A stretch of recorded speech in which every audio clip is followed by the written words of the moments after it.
Oi, pessoal. O resumão de livro de hoje é sobre o livro Transformação Didático-Pedagógica do Esporte, do Eleonor Kans. Introdução.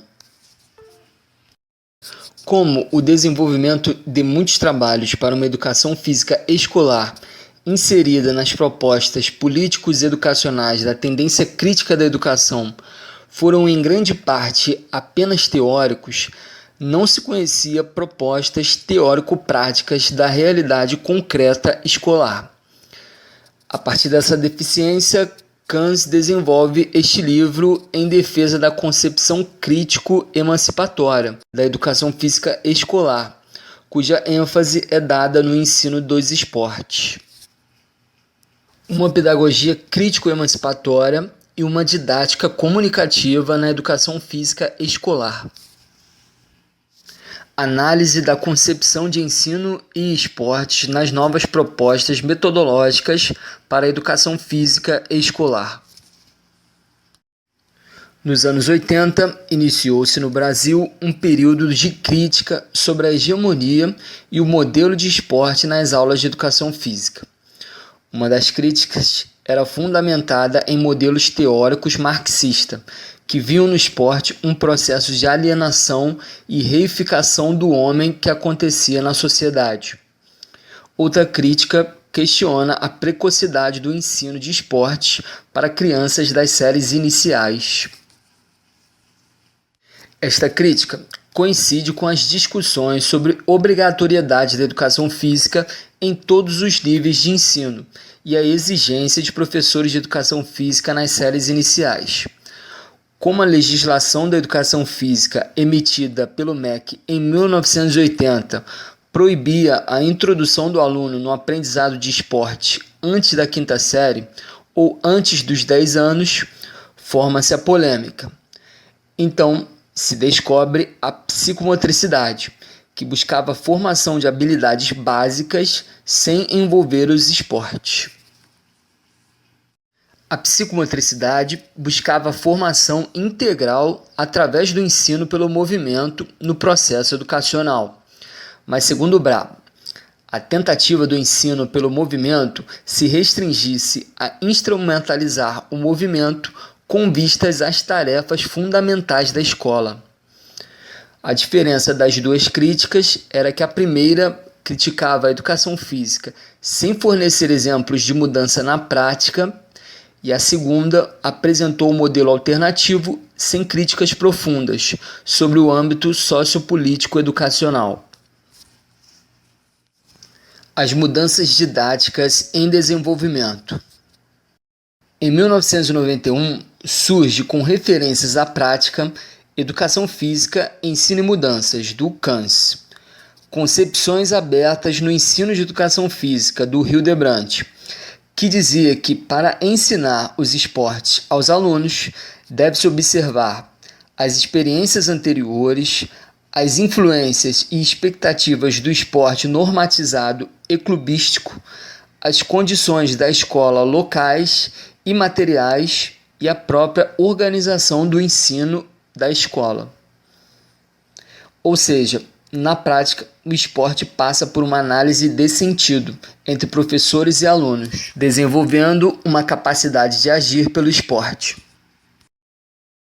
Em 1991, também surge o coletivo de autores, onde é utilizado o conceito de cultura corporal.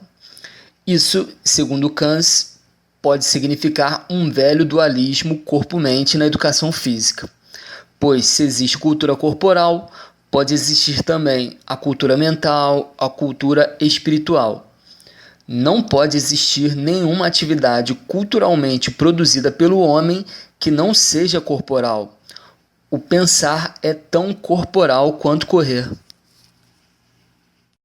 Para o coletivo de autores, o esporte é uma prática social de origem histórico-cultural definida. Para o aluno, é necessário que ele desmistifique o esporte através de conhecimentos que permitam criticar esses esportes dentro de um contexto sociopolítico, econômico, cultural. Além disso, Capacitar os alunos para a compreensão de que a prática esportiva deve ter significado de valores e normas que assegurem o direito a essa prática. Da teoria crítica à teoria instrumental. Em todas as sociedades, o esporte é um fenômeno muito importante.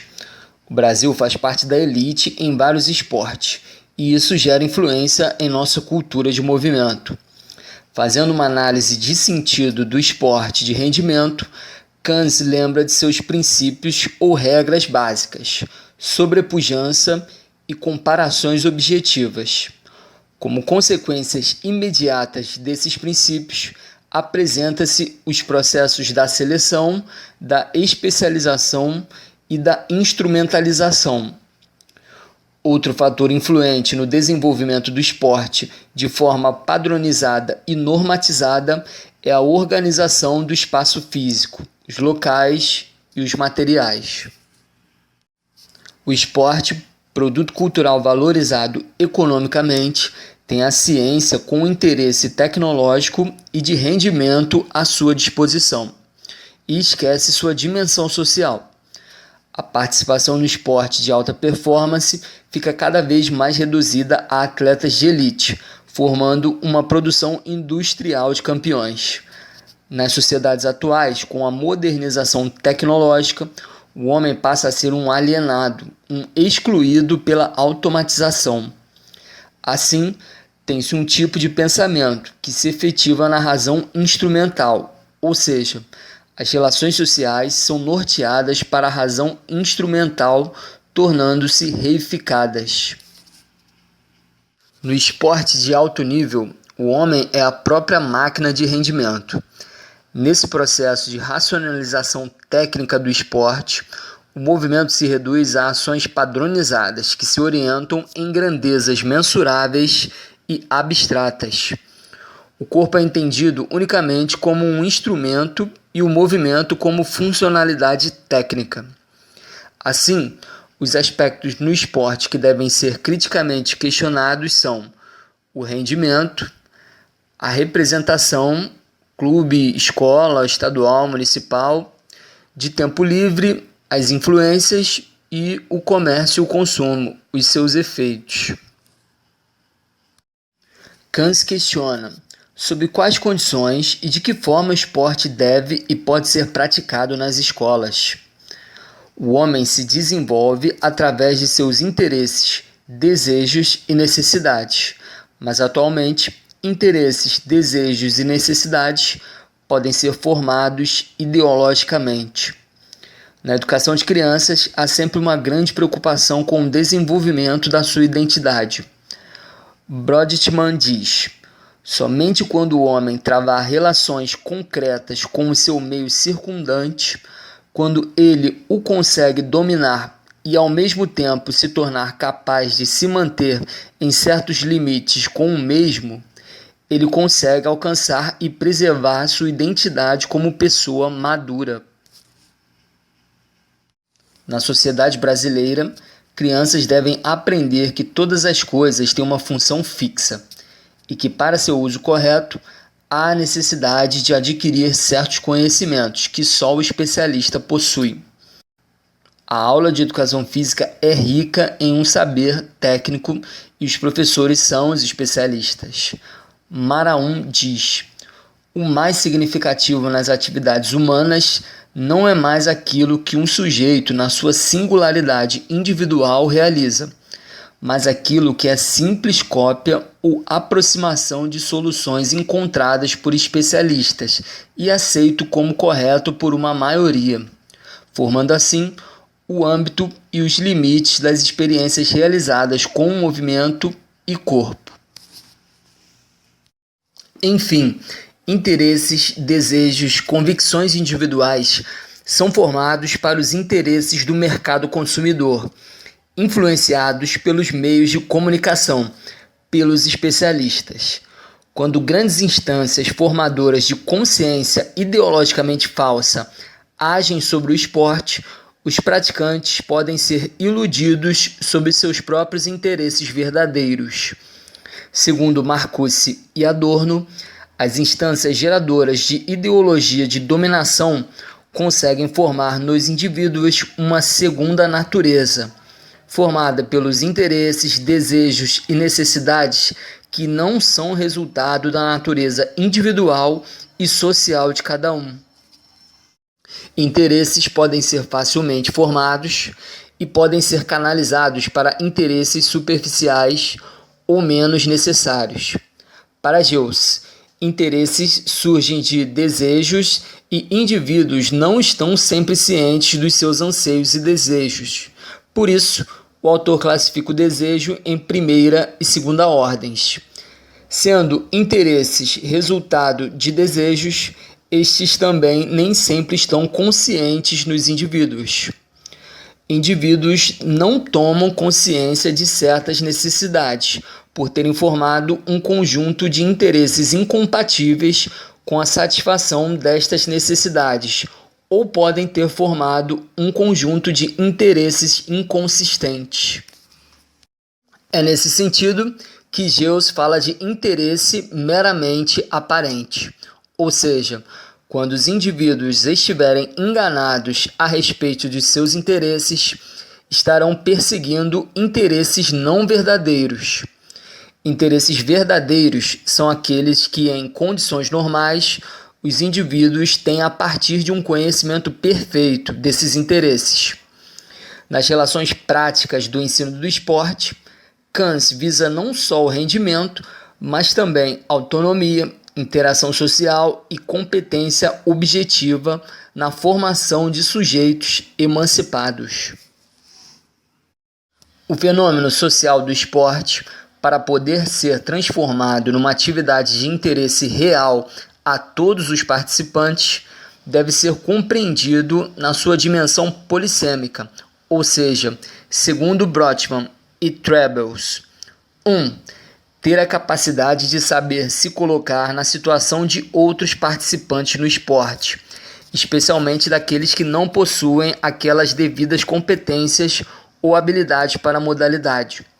2. Ser capaz de visualizar componentes sociais que influenciam todas as ações socioculturais no campo esportivo. 3. Saber questionar o verdadeiro sentido e, por intermédio dessa visão crítica, poder avaliá-lo. É da mais alta importância a competência comunicativa, que lhes possibilita a comunicação, não apenas sobre o mundo dos esportes, mas para todo o seu relacionamento com o mundo social, político, econômico e cultural. A estrutura básica para o ensino dos esportes deve estar apoiada em dois aspectos teóricos. O primeiro, teoria crítica, pressupostos teóricos com base em critérios de uma ciência humana e social, sem ser positivista ou tecnológica, formam os alicerces do conhecimento para um agir racional comunicativo. E o segundo é a teoria instrumental. Fornece os elementos específicos de uma pedagogia crítico-emancipatória nas suas sequências e nos seus procedimentos regrados. Na dialética de interação entre teoria e prática, que se pode chegar a uma pedagogia para o ensino dos esportes. Como diz Marx, nem bastam apenas juízos críticos sobre as práticas realizadas com o objetivo de aprender mais sobre elas e superá-las. Exige a condução das práticas algo mais, que delas se descolhe na abstração dos processos particulares em que se realizam, no sentido de uma reconstrução teórica delas, que supere o entendimento que delas se tem e lance bases para a construção dos conhecimentos em novo patamar teórico. Pedagogia crítico-emancipatória e didática comunicativa. Um plaidoyer ou uma defesa para um projeto utópico no ensino dos esportes. Uma teoria pedagógico crítico-emancipatória precisa, na prática, estar acompanhada de uma didática comunicativa, pois ela deverá fundamentar na função do esclarecimento e da prevalência racional de todo o agir educacional. Educação é sempre um processo onde se desenvolvem ações comunicativas. E para desenvolver a capacidade comunicativa, temos um atributo que nos destaca do mundo dos animais, como afirma Habermas. O que nos eleva acima da natureza é a única coisa que podemos conhecer de acordo com sua própria natureza, a linguagem. Através de sua estrutura, coloca-se para nós a maioridade. E define ações comunicativas como uma interação simbolicamente mediada. Ela se orienta em normas obrigatoriamente válidas que definem as expectativas recíprocas de conduta e que devem ser compreendidas e reconhecidas por no mínimo dois sujeitos agentes. Habermas define racionalidade como uma disposição que sujeitos com capacidade de agir e falar apresentam. Ela se manifesta em diferentes formas de comportamentos, para os quais sempre encontram bons motivos. Isto significa que toda expressão racional pode ter acesso a uma avaliação objetiva. Isto atinge a todas as expressões simbólicas que, no mínimo implicitamente, têm um vínculo com pretensões de validade ou com reivindicações que, numa relação interna, se coloca para uma pretensão de validade criticável. Cada avaliação explícita de pretensões de validade controvertidas requer a forma exigente de uma comunicação que satisfaz as condições de argumentação. Maioridade ou emancipação devem ser colocados como tarefa fundamental da educação. Isso implica num processo de esclarecimento racional e se estabelece num processo comunicativo. Sobre esse esclarecimento, Kant afirma: esclarecimento é a saída, a libertação do homem de seu estado de menoridade intelectual voluntária. Menoridade intelectual é essa falta de poder ou de capacidade do homem para agir racionalmente sem a ajuda ou a orientação de alguém. E ela é voluntária, autoimposta, quando os motivos dessa menoridade não estão na ausência da razão, mas na falta de determinação e coragem em utilizar a razão, sem a intervenção norteadora de outra pessoa. A preguiça e a covardia, causas de autoimposição por parte do homem no estado de menoridade, permitem a produção dos privilegiamentos de tutores e de todos aqueles que assumirem a realização da alta vigilância sobre os que não alcançaram a maioridade. É tão cômodo permanecer na menoridade. Essa situação se agravou nas sociedades atuais, especialmente nos jovens. Embora possamos dizer que o jovem é mais independente, isso só se verifica na dependência física da família. No plano intelectual, sofrem muitas influências externas de tutores para qualquer tipo de decisão. Portanto, Kant chama de emancipação o processo de libertar o jovem das condições que limitam o uso da razão crítica. O uso da razão crítica é a capacidade de avaliação e análise intersubjetiva das condições de racionalidade. Para Horkheimer, Adorno e Habermas, segundo a síntese de Geuss, emancipação e esclarecimento se referem a uma transição social de um estado inicial a um estado final, a qual tem as seguintes propriedades. A. O estado inicial apresenta tanta falsa consciência e erro quanto existência sem liberdade. B. No estado inicial, falsa consciência e existência sem liberdade estão intimamente ligadas, de modo que os agentes só podem ser libertos de uma situação se eles também forem, ao mesmo tempo, libertos da outra. C. A existência sem liberdade de que padecem os agentes no estado inicial é uma forma de coerção autoimposta. A falsa consciência deles é um tipo de autoilusão. D. A coerção de que padecem os agentes no estado inicial é uma coerção cujo poder ou objetividade deriva-se apenas do fato de que os agentes não percebem que é autoimposta. Estado final é aquele em que os agentes estão livres de falsa consciência. eles foram esclarecidos e livres da coerção autoimposta, eles foram emancipados. O estado inicial é essa falsa consciência de que o modelo do esporte de rendimento é adequado para todo mundo. A sujeição às suas exigências e pré-condições físicas e técnicas torna-se uma coerção autoimposta. E pelas limitadas possibilidades alternativas e criativas, propicia uma existência sem liberdade. Os professores de educação física também não percebem o poder dessa falsa consciência e da coerção autoimposta. Para Habermas, devemos agir através do conceito da autorreflexão. A emancipação só será possível quando os agentes sociais, pelo esclarecimento, reconhecerem a origem e os determinantes da dominação. Habermas diz: um conhecimento entendido com o fim em si mesmo chega a coincidir, por força do próprio conhecimento, com o interesse emancipatório, pois o ato de executar da reflexão sabe-se simultaneamente como um movimento da emancipação.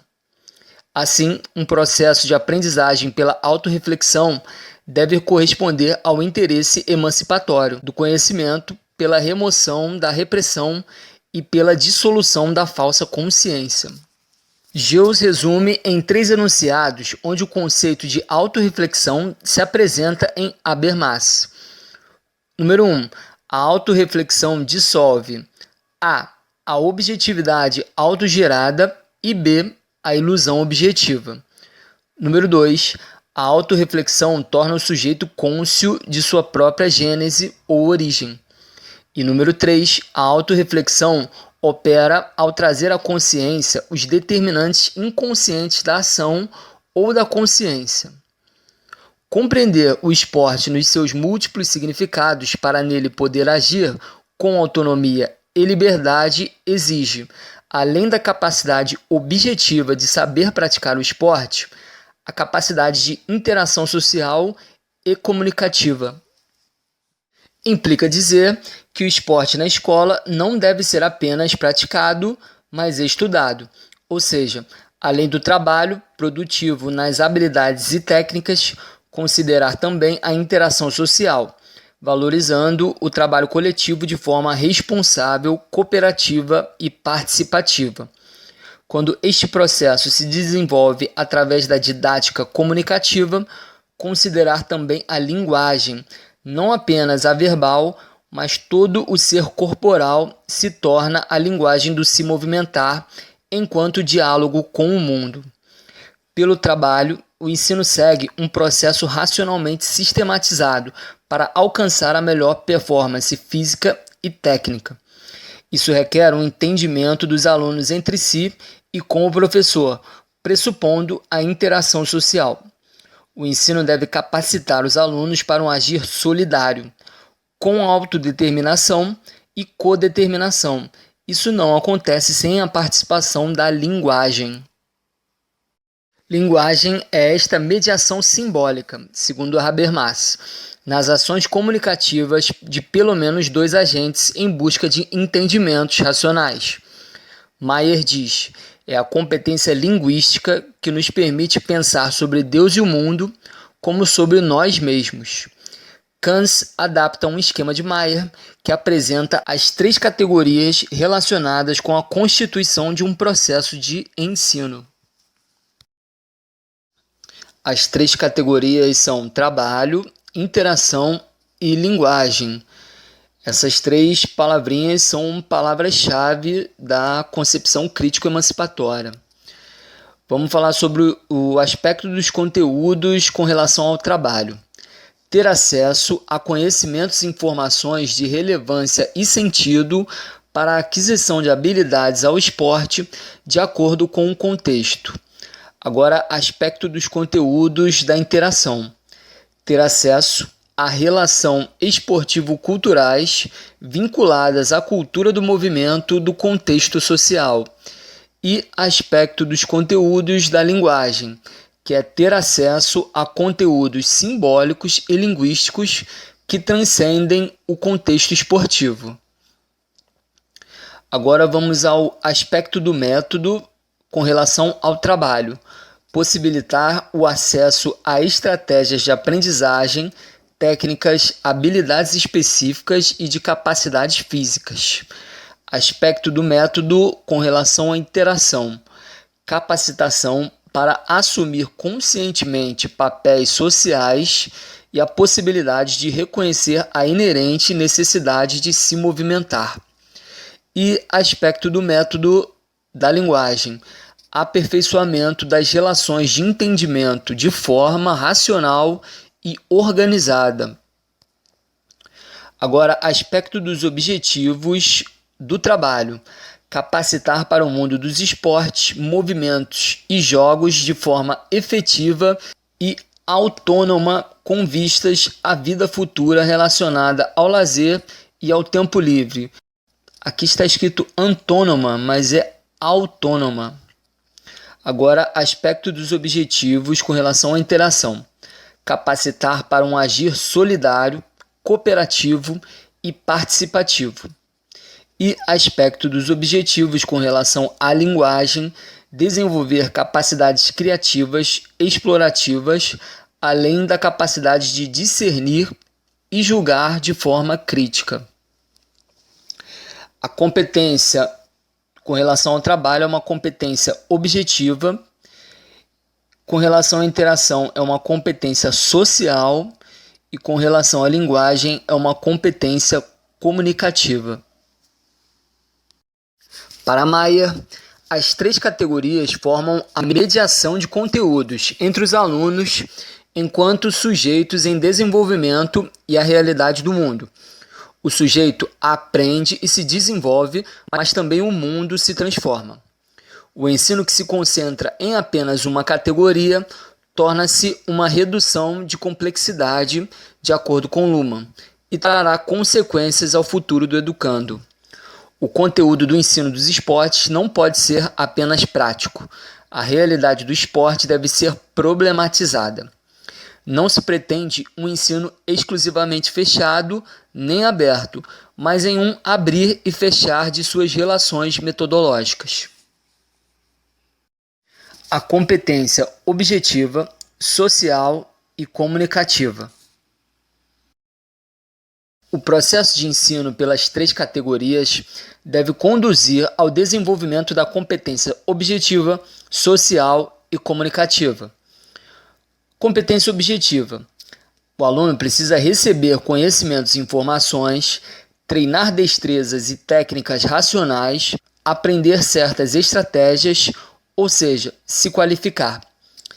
Competência social. O aluno precisa entender as relações socioculturais do contexto em que vive, dos problemas e contradições dessas relações, os diferentes papéis na sociedade, discutir as diferenças e tipos de discriminações, ou seja, contribuir para um agir solidário e cooperativo e compreender os diferentes papéis sociais no esporte.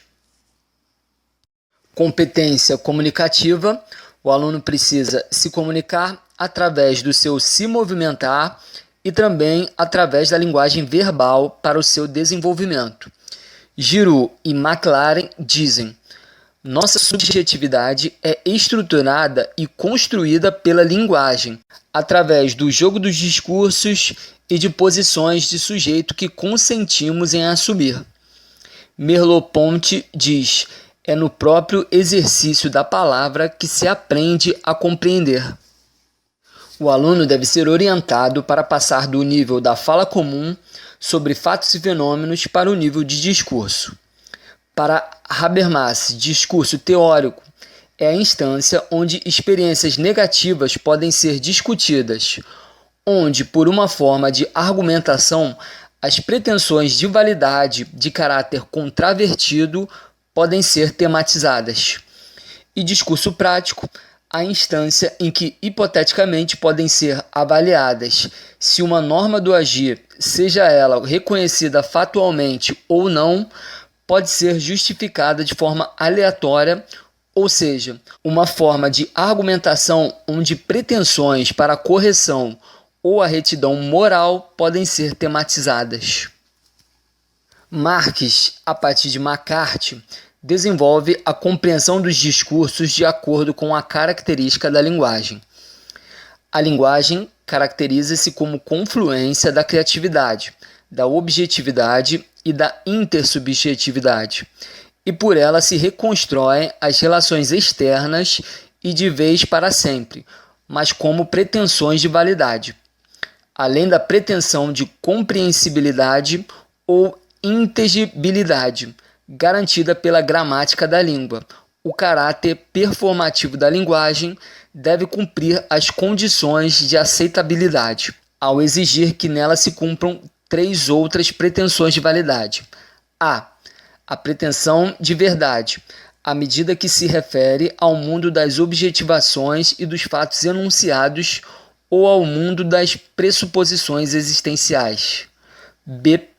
A pretensão de veracidade ou de sinceridade, à medida que expressa a subjetividade do falante, suas intenções e sua maneira de expressar-se, sua capacidade de abertamente expor-se.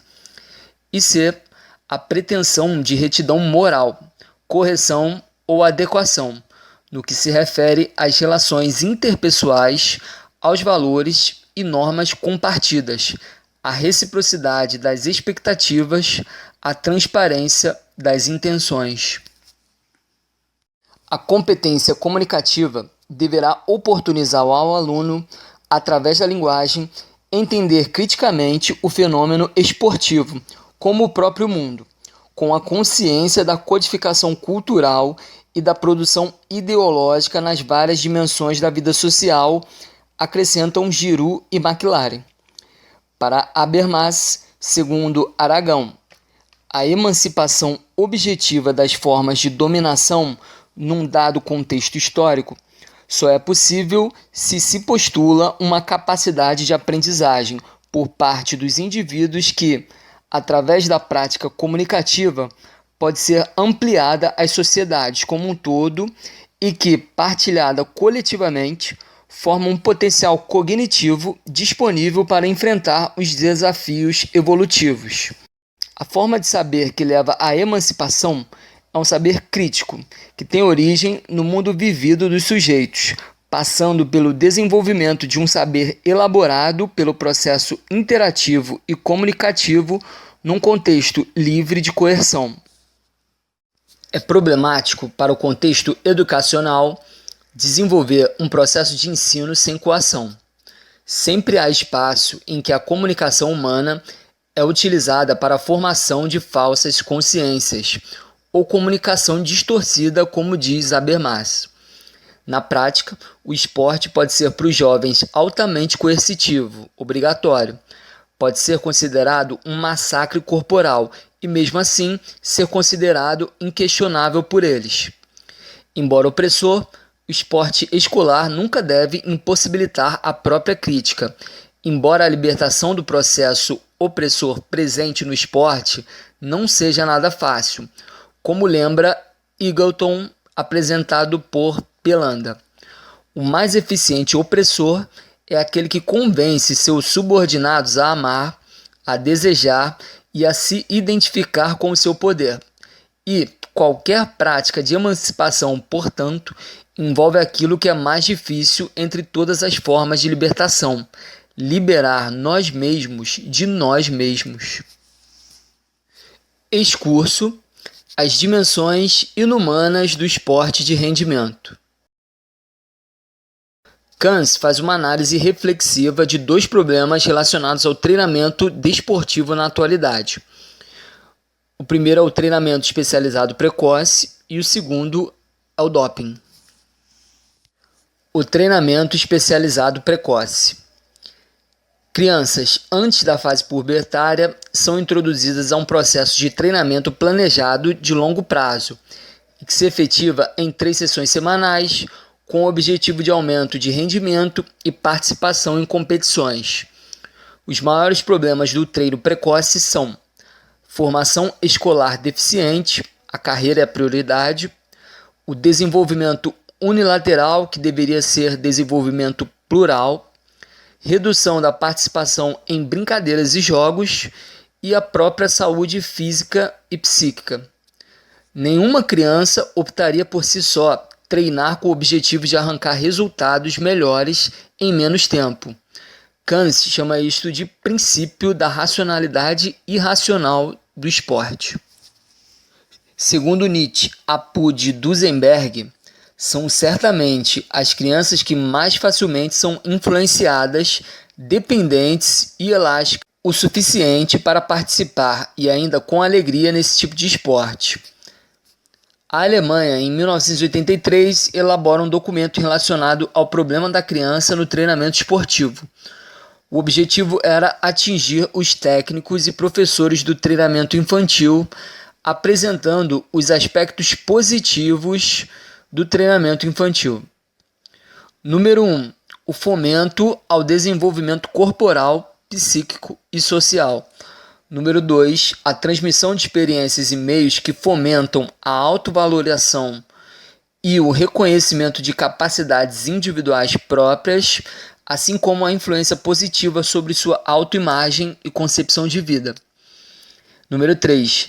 Permitir vivências coletivas e estimular a atuação social. E número 4. Ampliar o horizonte de vivências e experiências enquanto atividades de tempo livre. Um problema é que os incentivadores desses aspectos positivos no treinamento para crianças esquecem os determinantes sociopolíticos e econômicos. Os rendimentos financeiros e esportivos têm atingido a cada dia que passa atletas mais jovens, e para conseguir bons patrocínios, o atleta tem que estar no ranking dos melhores independentemente de sua saúde. Portanto, os que buscam mostrar os aspectos positivos da prática do esporte de rendimento para crianças, na verdade, concentram seus esforços em salvar o esporte do que salvar a criança que o pratica. O doping no esporte de rendimento. Treutlen apresenta que no alto rendimento registrou-se o uso do esteroide anabólico pela primeira vez na década de 60 por atletas americanos. Em 1988, Ben Johnson foi flagrado com substância proibitiva, mas na verdade não foi um achado, e sim uma seleção, um bode expiatório, para servir de exemplo aos que vinham abusando do uso de esteroides. Conclusão: o talento esportivo na escola. O doping tem encontrado defensores. Eles defendem o uso controlado de meios auxiliares para ganhar rendimento, pelo simples fato do esporte ser uma mercadoria supervalorizada. Limpar o esporte afetaria os rendimentos e a consequente desvalorização da mercadoria. E no Brasil? Algumas perguntas a se responder. Como as pesquisas poderiam priorizar resultados esportivos mais seguros na infância? Como realizar uma investigação sobre as possibilidades de um se movimentar livre das crianças, principalmente nas áreas urbanas? Qual a responsabilidade socioeducacional no encaminhamento de alunos para o esporte de rendimento? O fenômeno esportivo enquanto realidade educacional. O conceito de esporte vinculado à educação física é um conceito restrito, pois se refere apenas ao esporte de alto rendimento. Este conceito fica reforçado através dos meios de comunicação, que colocam o esporte espetáculo como único tipo de esporte transmitido. Segundo Souza, a influência do esporte na educação física escolar se manifesta de 3 formas: ampliação do consumo da mercadoria esporte-espetáculo e de outras mercadorias paralelas, ampliação das possibilidades de descoberta de valores e propagação de valores e normas de comportamento relativos ao mundo das mercadorias. Andar de bicicleta, caminhar, fazer ginástica, dançar, brincar, não podem também ser entendidos como esportes? Se afirmativo, temos um conceito amplo de esporte. Baseando-se em Habermas, podemos distinguir esporte enquanto mundo vivido e esporte enquanto sistema.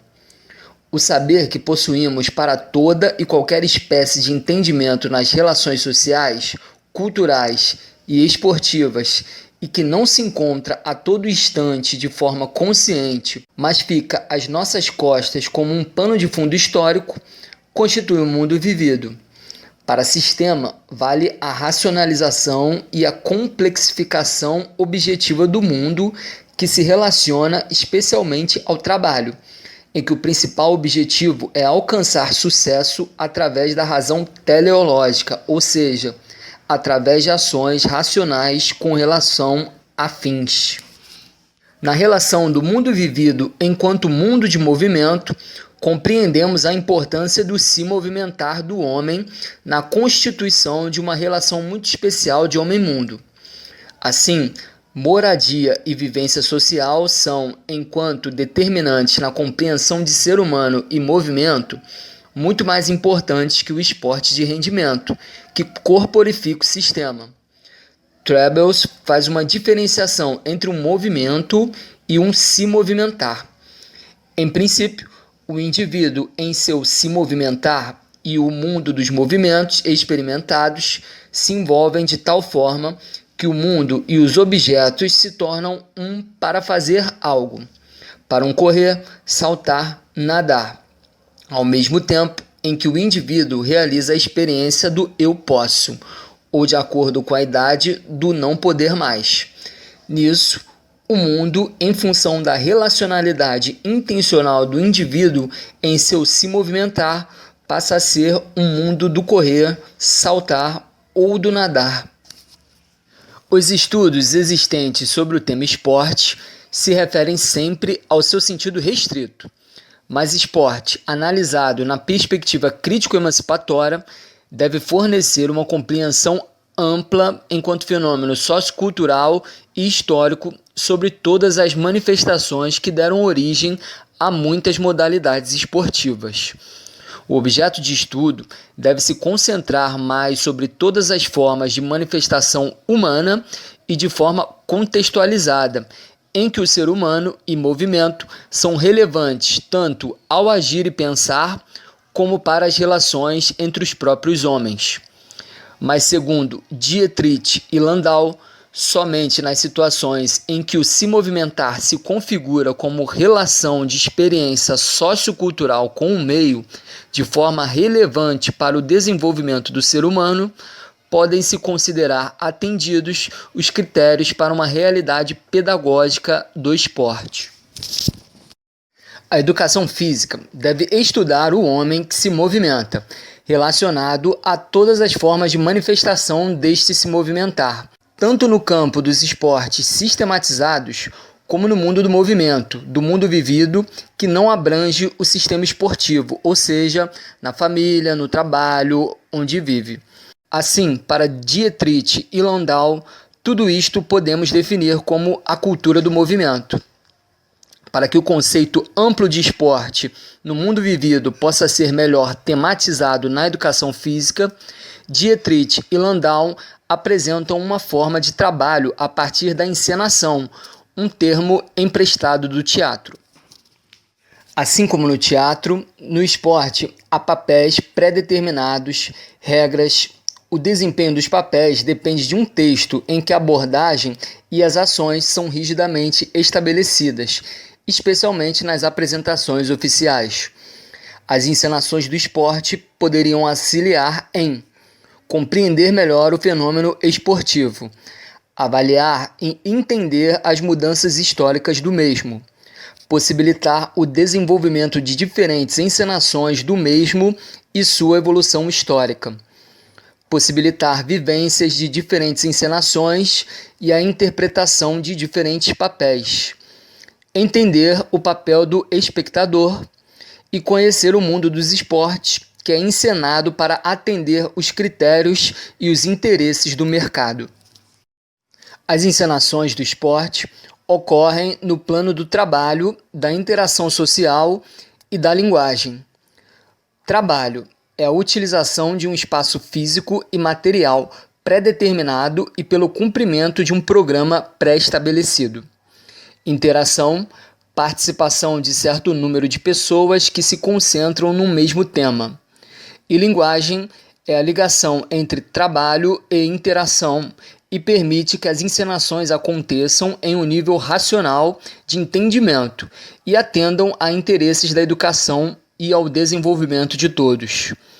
Enfim, o máximo que a educação física pode fazer é tematizar criticamente os problemas inerentes ao esporte de rendimento, seus princípios e sua comercialização. O esporte enquanto objeto de ensino com finalidades educacionais. Definindo o conceito de educação, Bernfeld, conforme Dietrich e Landau, considera que 2 fatores são pré-condições para a educação. Fator biológico: crianças não nascem prontas, elas devem se desenvolver e deve haver um encaminhamento para o desenvolvimento. E o fator social: o desenvolvimento infantil ocorre numa sociedade de adultos. Segundo Dietrich e Landau, educação é a soma das reações de uma sociedade sobre o fator de desenvolvimento. A encenação pedagógica do esporte acontece onde o esporte é encenado com uma intencionalidade pedagógica independente do lugar que acontece, podendo ser na escola, num clube, num parque. O professor deve propiciar uma compreensão crítica das encenações esportivas, através das situações de um agir comunicativo. Permitir apenas o desenvolvimento de formas de encenação do esporte que são pedagogicamente relevantes. Para isso, devemos partir dos elementos determinantes do sentido significado da encenação do esporte para os diferentes contextos e considerar: letra A, o sujeito, o ator ou atores da encenação esportiva, de acordo com as suas vivências e experiências de corpo e movimento. B, o mundo do movimento e dos esportes, que pela encenação precisa ser criticamente compreendido. C, as diferentes modalidades de encenações do esporte no sentido histórico e sociocultural. E letra D, o sentido significado como determinação normativa, que indicam as pretensões de validade para cada encenação esportiva. Alguns aspectos relevantes para o trabalho da educação física escolar numa perspectiva problematizadora do ensino. Número 1. Evidenciar e esclarecer o problema básico na encenação do esporte. Número 2. Destacar a importância das situações de encenação e seu significado individual e coletivo. 3. Favorecer a responsabilidade individual e coletiva no processo de encenação do esporte. 4. Aceitar diferentes soluções para diferentes situações de encenação. E 5. Orientar-se nas vivências e experiências subjetivas dos participantes, para problematizar sempre novas situações. Uma concepção de ensino orientada pela pedagogia crítico-emancipatória e que se explicita na prática pela didática comunicativa, privilegia, pelos planos do agir para o trabalho, para a interação e para a linguagem, os 3 atributos máximos da capacidade heurística humana: o saber fazer, o saber pensar e o saber sentir. O estudo do movimento humano. As diferentes interpretações do movimento humano. Segundo Goner, em torno do movendum, ou seja, do objeto corpo em movimento, existe sempre uma base de referência na qual, para o caso dos esportes, podem ser destacados os atributos do próprio movendum, os objetivos do movimento, os atributos do produtor do movimento, as condições do meio ou do contexto e as próprias regras pré-estabelecidas para o movimento intencionado. O objeto em movimento são as bolas, os discos, as flechas, o peso. Dessa maneira, de Goner, a análise do movimento não leva em consideração o sentido significado do movimento fora do sentido da melhoria do rendimento e da vitória. Segundo Buitendijk, embora se tenham bolas e objetos simultaneamente em movimento, deve ser observada sempre a seguinte base referencial: o sujeito que se movimenta, a situação ou o contexto em que o movimento se realiza e o significado ou o sentido desse movimento. Trebels amplia e discute essa base referencial na perspectiva do sentido-significado do se movimentar humano no esporte. Trebels destaca 4 elementos na sua análise e, como exemplo, usa o saltar da ginástica. A pessoa ou o autor do movimento do saltar, de quem destaca a participação subjetiva em movimento e como, em geral, esta participação é apreendida, interpretada pelos estudiosos do assunto, ou seja, como ela entra no interesse dos pesquisadores do movimento humano. 2. O mundo do movimento, que se apresenta sempre em situações de compreensão e superação para o se movimentar de sujeitos. De acordo com Tamboer, no movimento humano, trata-se sempre de uma compreensão de mundo pela ação. Nosso mundo é sempre um mundo vivido, que se vive, e por isto o movimento que realizamos não pode ser entendido como simples reação a estímulos e consequências de determinadas forças ou energias. Movimento é sempre uma conduta para algo. Neste sentido, o movimento passa a ser visto como um diálogo entre homem e mundo.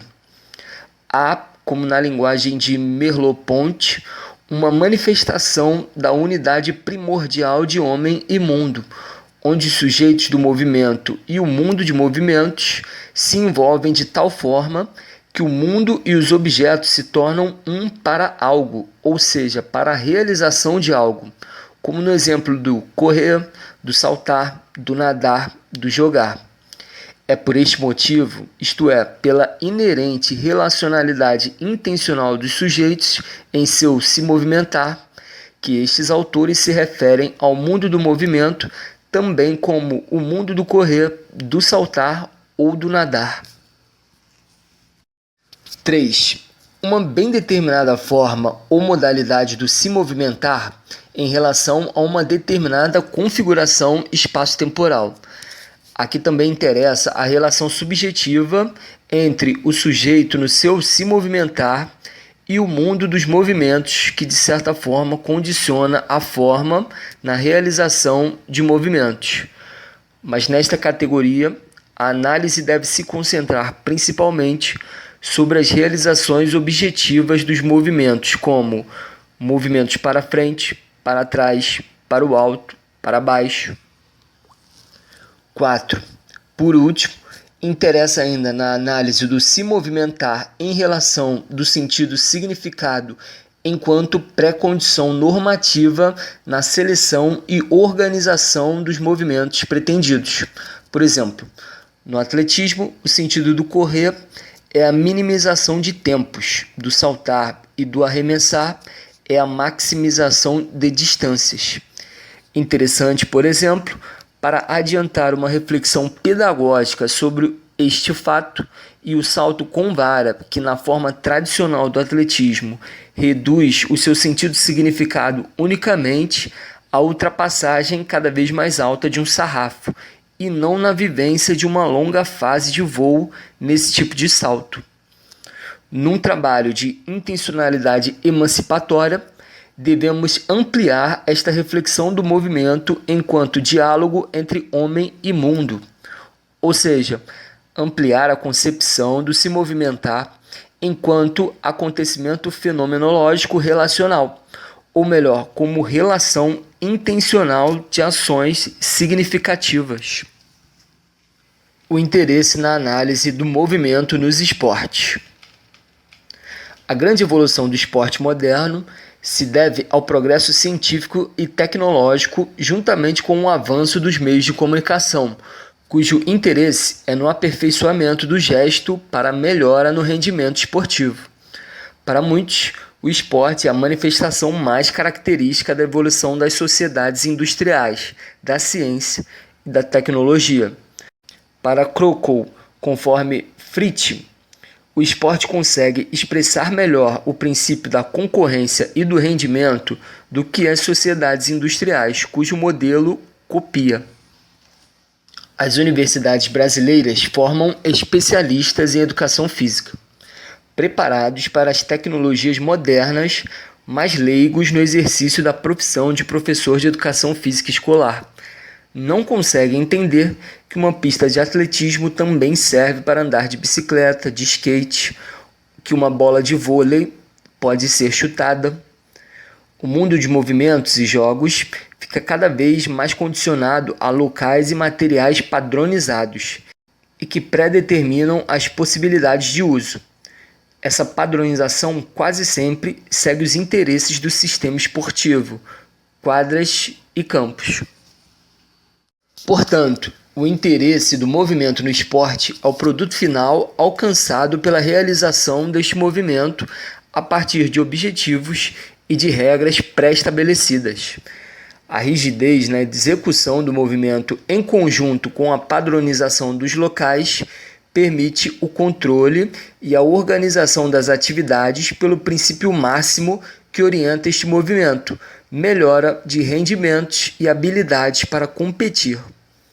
Então, o ensino dos movimentos esportivos de competição para servirem com finalidades pedagógicas deve-se acontecer uma transformação didático-pedagógica nos seus elementos, como os movimentos padronizados e as regras pré-estabelecidas. O interesse na análise do movimento na aprendizagem motora. O interesse se orienta na aprendizagem das mais eficientes formas do movimento ou das diferentes operações motoras praticadas. No ensino-aprendizagem dos movimentos, é necessário um conhecimento do desenvolvimento destes movimentos em dois níveis. Na perspectiva interior, quem realiza os movimentos, e na perspectiva exterior, o resultado dos movimentos realizados. A aprendizagem na perspectiva interna se reduz ao desenvolvimento de capacidades motoras nas dimensões cognitivas, motoras e socioafetivas, cujos destaques são a reação, adaptação, condução, orientação e combinação. Estas capacidades abrangem habilidades motoras amplas e finas, simples e complexas, abertas e fechadas. O motivo do reconhecimento das três dimensões é que elas influenciam a perspectiva externa da realização dos movimentos. Grande ênfase é dada à dimensão perceptivo-cognitiva, em que transparece uma visão de ser humano com elevada capacidade de colher e reter informações do meio circundante, pois o se movimentar passa por um esquema de processamento específico a partir de informações já guardadas na memória. Taine define movimento humano como um deslocamento do corpo e membros produzidos como consequência do padrão espacial e temporal da contração muscular, e considera que a perspectiva externa do movimento é observável e mensurável, mas que esta é um resultado do processo interno concentrado no sistema nervoso. As informações são recebidas do meio circundante pelos órgãos dos sentidos e encaminhadas a um sistema de processamento de informações, o sistema nervoso central, onde as informações são organizadas e classificadas para só então emitir uma resposta imediata ou guardar na memória. A imagem de ser humano na aprendizagem motora, então, é a de uma máquina, corpo substancial, mais ampla e complexa. Do motor passamos ao computador. Resumindo, o interesse da aprendizagem motora no estudo do movimento humano se concentra em estudar o movimento humano enquanto conduta ou ação humana, analisar as possibilidades de otimizar o rendimento motor, aproveitar os conhecimentos anteriores para a melhoria da performance em todas as suas dimensões. A aprendizagem motora tem uma reduzida visão de homem-mundo, mas na prática apresenta excelentes resultados nas atividades e assim pode aumentar o prazer para o se movimentar. Uma apropriação crítica destes princípios faz com que os alunos possam perceber possibilidades de mudanças nas regras do jogo social e, assim, contribuir para o desenvolvimento de valores mais humanos, individuais e coletivos. O interesse na análise do movimento na dança. O movimento humano se apresenta numa perspectiva muito mais de expressão e vivência do que pela padronização. A tendência à esportivização da dança avança à medida que ela adquire espaço na forma competitiva. O interesse na análise da dança é pelo sujeito e seu mundo subjetivo. A caracterização da dança é a constante busca de alegria e prazer proporcionado por movimentos ritmados e compassados, desenvolvendo de forma criativa funções mímicas e pantomímicas. De acordo com Buitendijk, expressão e vivência significa a revelação do mundo interior do homem. Permite ao ser humano um retorno à sensibilidade ao belo e à própria vida, que o processo civilizatório tem sufocado no homem, ou seja, um ser humano mais emocional afetivo do que intelectual racional. Como diz Garaldi, toda dança implica participação, mesmo quando ela é espetáculo. Não é apenas com os olhos que a acompanhamos, mas com os movimentos esboçados de nosso próprio corpo. A racionalidade que modela o pensar, o sentir e o agir do homem nas sociedades modernas afasta-o da unidade primordial de homem-mundo de Merleau-Ponty. O interesse na análise do movimento pelas atividades lúdicas, brinquedo e jogo. As análises críticas, a partir de um contexto sociocultural e histórico, contestam o crescente processo de homogeneização dos movimentos, dos brinquedos, dos jogos. Segundo Marcelino, esse processo se verifica pelo furto e desrespeito em relação à cultura do lazer na infância, e segundo Benjamin, pela indústria cultural do brinquedo. Na homogeneização do mundo do brinquedo e do jogo, além do interesse econômico, há um interesse no controle social, ou seja, na submissão e obediência da criança. O brincar criativo, simbólico e imaginário da criança está perto de desaparecer, e o responsável por isso é a mercadorização e padronização dos brinquedos e a influência das mídias. Responsáveis também por uma socialização específica para os sexos, ou seja, brinquedos de menino e brinquedos de menina, e a escola também está ajudando para essa separação. Para analisar os interesses pelo movimento das atividades lúdicas, destaca-se dois momentos: o interesse dos praticantes, criança e adulto, e o interesse dos estudiosos, os pesquisadores. Para as crianças, o brincar é a própria vida. Já para o adulto, o brincar é um contraste ao trabalho, mas para ambos, o brincar sempre se relaciona com a cultura de movimento hegemônica de sua sociedade. Nos estudos e pesquisas do brinquedo, existem variadas formas de análise, destacando-se estudos sociológicos, psicológicos, pedagógicos, filosóficos, antropológicos. Na educação física, professores buscam mais a análise do rendimento em vez de um interesse maior no sentido significado do brinquedo para essa criança.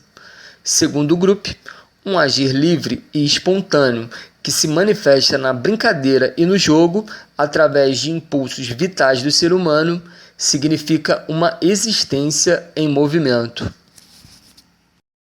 Ainda de acordo com o grupo, desenvolver a essência do brincar, jogar, é desenvolver a essência do homem. Segundo Schiller, a sua essência motivacional para o movimento são situações existenciais e sua constante busca é o prazer estético. Oportunizar à criança a chance de vivenciar experiências bem-sucedidas de vida sem ser obrigatórias é contribuir com a possibilidade da formação de indivíduos críticos e emancipados. De acordo com Snyders, Preparação para o futuro e a alegria no presente são duas funções que deveriam ser complementares, caso nenhuma tentasse obliterar a outra. Para crescer harmoniosamente, a criança precisa munir-se de alegria do presente. Da frase de Schiller, de que o ser humano somente é totalmente humano quando brinca, Grupo acrescenta que o ser humano somente pode ser totalmente humano quando for livre para brincar. Finalizando, o interesse da análise do movimento nas atividades lúdicas se concentra no desenvolvimento e interpretação dos diferentes sentidos e significados do movimento, do brinquedo e do jogo, assim como nas funções comunicativas, expressivas, explorativas e criativas. O interesse pedagógico-educacional no movimento humano. Nenhuma das interpretações do movimento e seus interesses anteriormente falados podem ser eliminados dos interesses pedagógicos, contanto que os condicionantes histórico-culturais sejam esclarecidos e mudanças no sentido e significado do movimento sejam viabilizados.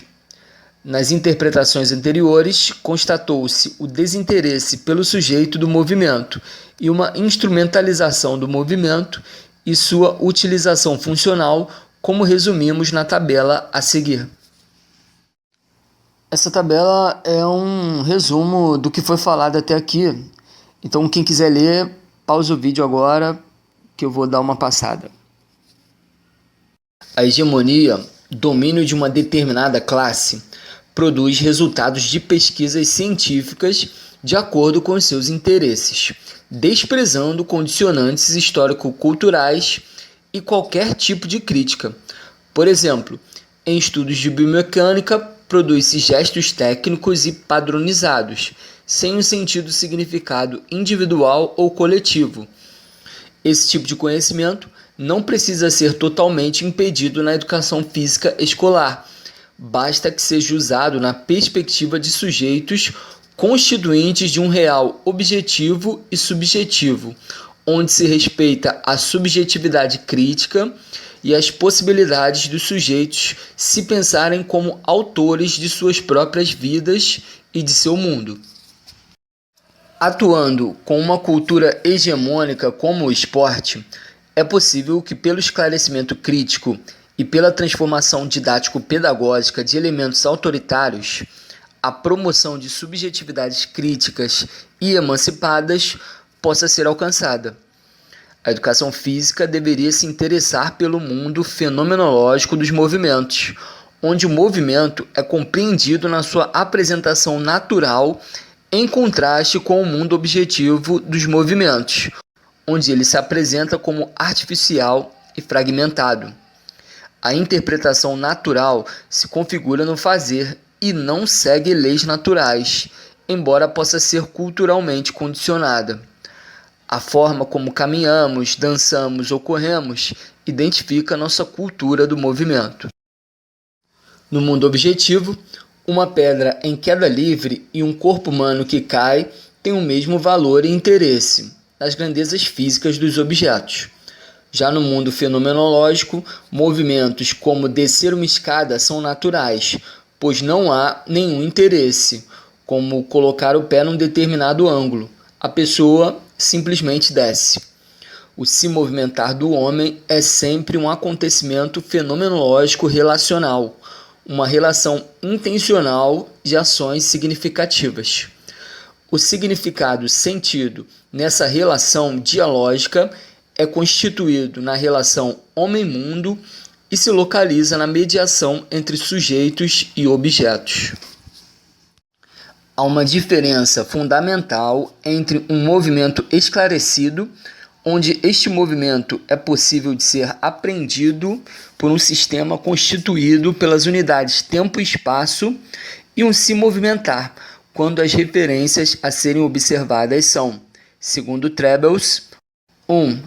Que o movimento é uma ação de um sujeito. 2.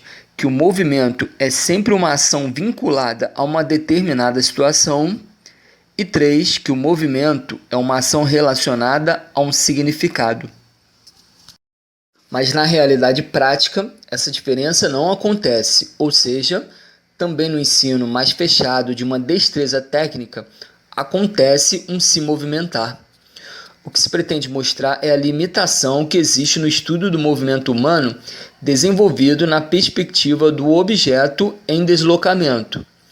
Na concepção crítico-emancipatória, o interesse maior deve ser uma compreensão ampla do se movimentar humano e das possibilidades educacionais pelo ensino deste. Os interesses da educação física no ensino do movimento. Kant considera 4 concepções básicas da educação física. A primeira, biológico-funcional. A segunda, formativo-recreativa. Terceira, técnico-esportiva. E a quarta, crítico-emancipatória. Biológico-funcional. Prioriza o exercício físico. A função é o condicionamento físico dos alunos. Atividades são sistemáticas e metódicas. O interesse dos profissionais é a transmissão da quantidade e da qualidade de exercícios físicos de acordo com idade e sexo e promove a saúde. Formativo-recreativa. Função de contribuir na formação da personalidade e de habilidades motoras. O interesse dos profissionais é desenvolver atividades coletivas de movimentos e jogos. Evitar a competição e o treino, priorizando prazer e espontaneidade. Técnico-esportiva.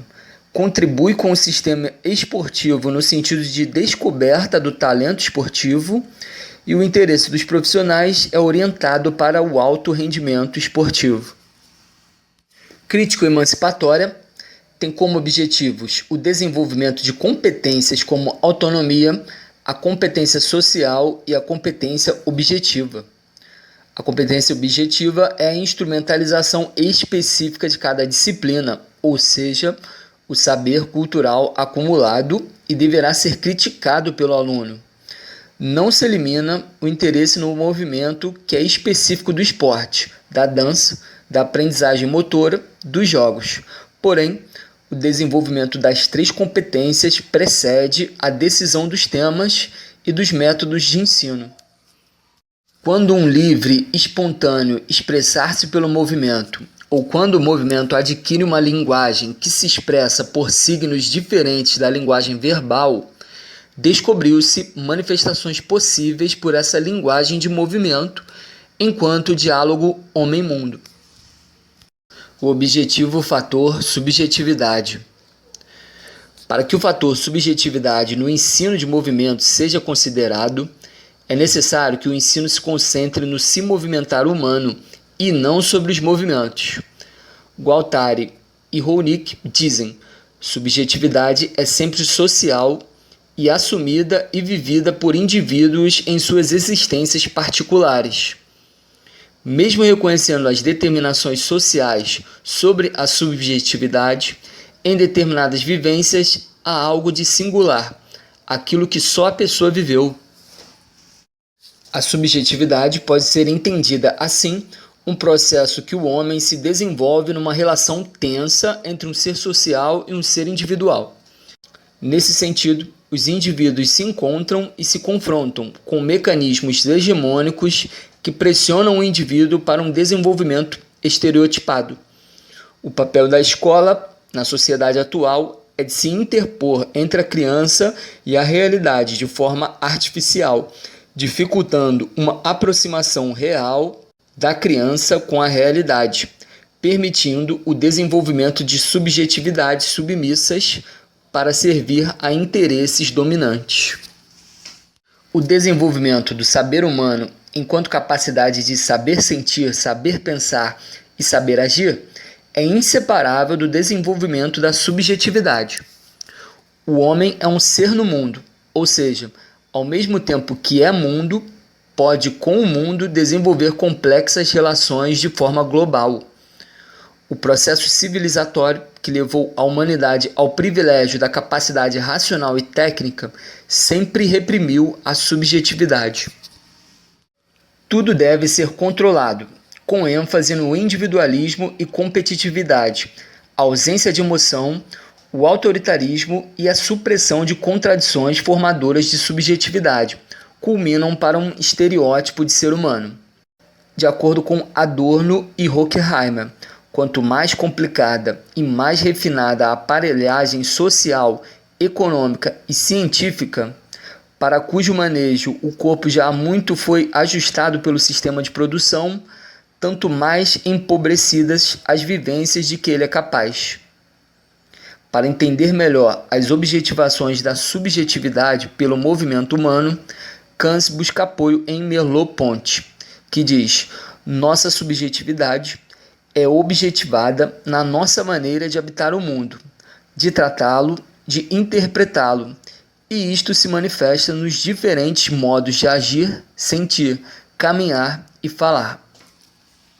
Subjetividade se constitui na nossa forma de conhecer o mundo, onde se incluem os objetos, a natureza, o outro e nós mesmos. O problema existe na formação da subjetividade já moldada pelo mundo colonizado, pelas objetivações culturais, onde especialistas produzem interesses para a maioria de acordo com a classe dominante. Analisaremos agora o movimento humano em dois momentos. O primeiro, significações subjetivas no se movimentar, e o segundo, reificações da subjetividade por movimentos estereotipados. Para a criança, o significado das vivências subjetivas pelo movimento são de extrema importância, pois tudo que a criança vive ou não vive, sofre ou não sofre, sente ou não sente, ou seja, o menor detalhe de sua história individual tem significação própria que ela manifestará quando, tendo primeiro pensado e vivido conforme julgava acertado fazê-lo, e percebido segundo o imaginário de sua cultura, acaba invertendo a relação, introduzindo nas suas significações as significações culturais.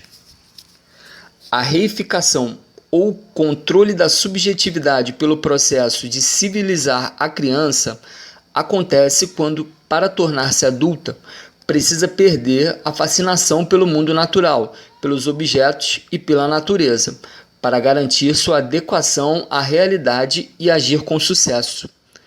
Assim, a própria realidade passa a ser subjetivada pelo processo de objetivação instrumentalizada e mecânica. Assim, o objetivo fator subjetividade se configura na função de aceitar e preservar sentidos em vez de constituir sentidos, como acontece no brincar livre e espontâneo.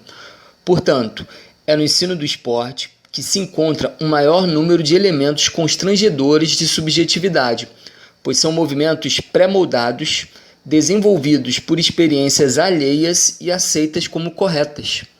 Realizar experiências com valor subjetivo, nascido das vivências no momento em que estão sendo realizadas, só é possível nas escolas, no recreio e em turmas das séries iniciais, que não foram disciplinadas ou estereotipadas. O processo civilizatório escolar acontece para dominar e controlar subjetividades e se destinam a formar atitudes mecânicas e repetitivas para constituir subjetividades acríticas.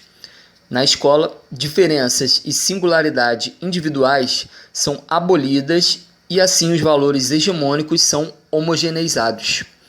Manter o homem distante do real e do sensível ao seu modo de agir, pensar e sentir é mantê-lo na ignorância. E vemos isso na escola, na proibição do falar, no desencorajamento de emoções, na separação entre meninos e meninas e principalmente pelo disciplinamento do seu se movimentar. Esse processo de civilizar a criança na escola, gerando uma subjetividade acrítica, se estabelece pelo contrato didático que a escola realiza com o aluno e funciona, como diz Gewalard, como um sistema gerador de sentidos que leva a visões de mundo alheias às condições histórico-sociais dos contratantes. Ele opera como um jogo cujas regras seriam as normas. Os jogadores, alunos e professores, jogam dentro de regras bem definidas pelo contrato. a ruptura é parte integrante do jogo. Mesmo aprendendo por uma formação acrítica e dessensibilizada de ser humano, sempre haverá espaço para interpretações e significações individuais e coletivas que fogem da estereotipagem. É necessário observar e criar mais espaços para os alunos a reorganizarem o desenvolvimento de subjetividades críticas e emancipadas. Reflexões didáticas a partir de práticas concretas. O ensino crítico emancipatório deve ser um ensino de libertação de falsas ilusões, de falsos interesses e desejos construídos nos alunos pela visão de mundo a partir dos conhecimentos colocados pelo contexto sociocultural em que vivem. A libertação, a princípio, deve ser coercitiva, pois existe uma coerção que é autoimposta e que nos jovens se origina das influências na formação da subjetividade pela indústria cultural e meios de comunicação. Sua libertação deve ser através do esclarecimento e do desenvolvimento de competências como a autorreflexão, agir comunicativo, uso da linguagem, interação e trabalho no esforço de desenvolver e apropriar-se de cultura. As estratégias didáticas no ensino crítico emancipatório se iniciam nos seguintes passos que Kant chama de transcendência de limites. O aluno é confrontado com a realidade do ensino e seu conteúdo a partir de graus de dificuldade. A forma direta de transcender limites no sentido da manipulação direta da realidade pelo simples explorar e experimentar possibilidades e propriedades dos objetos, bem como as próprias possibilidades e capacidades, e ainda vivenciar possibilidades comunicativas, descobrir e experimentar relações socioemocionais novas, entre outras. A forma aprendida no âmbito das possibilidades de transcender limites pela imagem, pelo esquematismo, pela apresentação verbal de situações de movimento e do jogo, e que o aluno reflexivamente deverá acompanhar, executar e propor soluções. A forma criativa ou inventiva de uma transcendência de limites, em que a partir das duas formas anteriores da representação de um saber, o aluno se torne capaz de, definido uma situação, criar, inventar movimentos e jogos com sentido para aquela situação. A transcendência de limites atuando concretamente sobre o aluno. Que os alunos descubram pela própria experiência manipulativa as formas e os meios para uma participação bem-sucedida em atividades de movimentos e jogos. Que os alunos sejam capazes de manifestar pela linguagem ou pela representação cênica o que experimentaram e o que aprenderam numa forma de exposição que todos possam entender. E por último, que os alunos aprendam a perguntar e questionar sobre suas aprendizagens e descobertas, com a finalidade de entender o significado cultural dessa aprendizagem, seu valor prático e descobrir também o que ainda não sabem ou aprenderam. A transformação didático-pedagógica nos esportes. Na prática, essa transformação se inicia pela identificação do significado central do se movimentar de cada modalidade esportiva. Essa transformação se realiza com perfeição no nível do prazer e satisfação do aluno, pois ele é o sujeito, a referência central nessa transformação. Arranjos materiais são de extrema importância no ensino da transformação didático-pedagógica para permitir maiores vivências. Deve-se também oportunizar a reflexão e o diálogo sobre as práticas. Situações de ensino. Encontrar locais e formas de saltar na escola. Número 1. Arranjo material. Lápis e papel para registrar os locais de salto e materiais para a solução de problemas em relação às diferentes situações de salto que se apresentam. Mini trampolim, varas de salto. Número 2. Transcendência de limites pela experimentação. Descobrindo locais e experimentando suas diferentes formas de saltar. Exemplo, a experiência de saltar em declive ou atravessar uma vala com auxílio de uma vara. 3. Transcendência de limites pela aprendizagem. Aprender a transpor obstáculos saltando, utilizando-se para isso de materiais de auxílio, como o mini trampolim, descrito anteriormente, ou usando uma vara de saltar. E 4. Transcendência de limites criando. Alguns locais de saltos encontrados na escola ou proximidades podem ser recriados a partir de alguns arranjos. Uso de colchões, uso de plintos no ambiente da educação física. Lançar e arremessar argolas e dardos em vários alvos e direções. Arranjo material: uma argola de ferro com 20 a 25 cm de diâmetro, revestida de espuma e couro ou argolas simples. Transcendência de limites pela experimentação. Alunos experimentam o arranjo material lançando-o para cima, para frente e sobre os alvos. Transcendência de limites pela aprendizagem. Aprendendo a lançar a argola de forma a atingir determinados alvos, como figuras geométricas desenhadas no solo.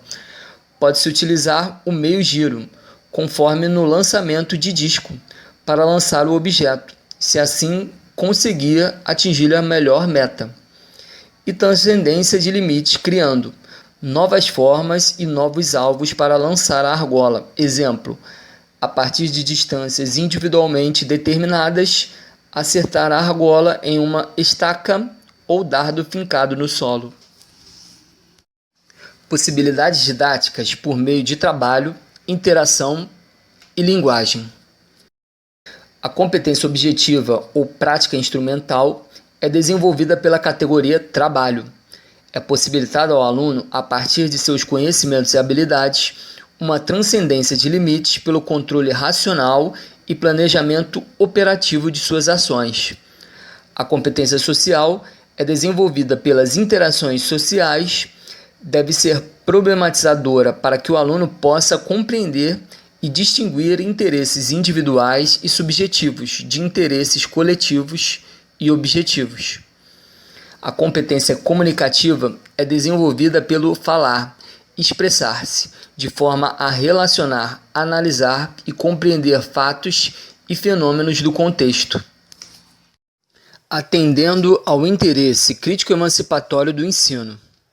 Este interesse, que liberta os indivíduos da coerção autoimposta, da opressão e submissão alienadora, deve ser possível pelo ensino escolar, e sua constante busca deve ser nossa utopia concreta, através da continuidade, vincular o novo ao que o aluno já sabe, e ruptura, transcender os limites do habitual.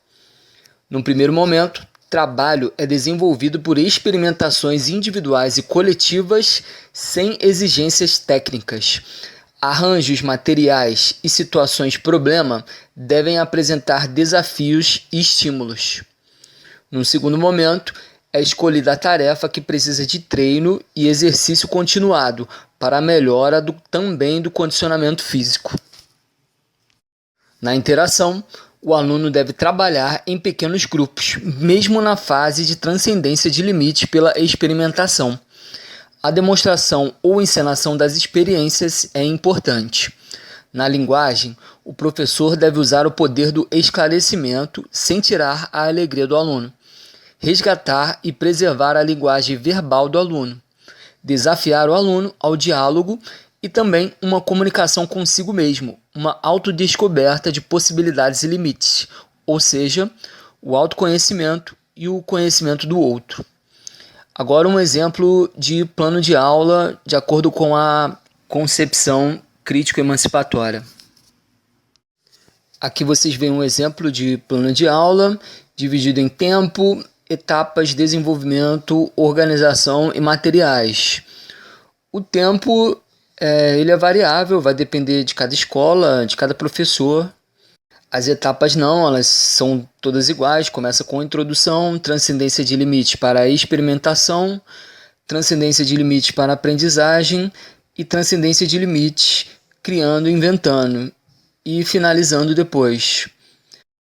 Desenvolvimento e organização também meio que segue um padrão para cada tipo de etapa, pode ter uma pequena variação ou outra, E materiais pode variar bastante. Qualquer material é bem-vindo. Pessoal, vou ficando por aqui. Espero que vocês tenham gostado do resumão do livro. Se inscrevam no canal, curtam o vídeo. Até o próximo. Um abraço.